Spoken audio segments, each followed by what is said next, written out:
Hi friends, அனைவருக்கும் happy new year. நாங்கள் இப்போ எங்கே வந்திருக்கேன்னு சொல்லி பார்த்தீங்கன்னா, கேரளாவில் இருக்கக்கூடிய ஆனைகட்டி தாண்டி அகலிக்கு முன்னாடி தான் அந்த ஆறு இருக்குது. இங்கே வந்து யாரெல்லாம் வந்திருக்குன்னு சொல்லி பார்த்தீங்கன்னா பாருங்க. Happy new year. சொல்லுங்க தோழர்.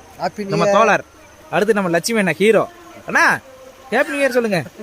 பாவம் நல்லா இருந்தார். பார்த்தீங்கன்னா அவ்வளோ செமையான ஒரு பிளேஸ் இது. இங்க வந்து பாத்தீங்கன்னா கிட்டத்தட்ட 2 மணி நேரத்துக்கு முன்னாடி இவங்க 2 பேர் உள்ள போனாங்க குளிக்கிறதுக்கு. ஆமா, அவ்வளோ செமையை என்ஜாய் பண்ணியிருக்காங்க. ஓகே நண்பர்கள், நீங்களும் வர மாதிரி இருந்துச்சுன்னா இது இந்த பாலத்தை பார்த்துக்கோங்க. இங்கே தான் இதுக்கு பின்னாடி ஒரு வழி இருக்கு. இல்லைன்னா இந்த பாலத்து வழியில் இப்படி வந்தாலும் இதே இந்த சைடுக்கு வருங்க. இந்த வழியில் வந்து தாராளமாக குளிக்கலாம். செமையாக இருக்குது இந்த இடம். கண்டிப்பாக ஓகே நண்பர்கள், இந்த வீடியோ பிடிச்சுன்னா லைக் பண்ணுங்கள், ஷேர் பண்ணுங்கள், கமெண்ட் பண்ணுங்கள், மறக்காமல் சப்ஸ்கிரைப் பண்ணுங்கள். மீண்டும் ஒரு முறை happy new year 2026. Thank you. Bye-bye.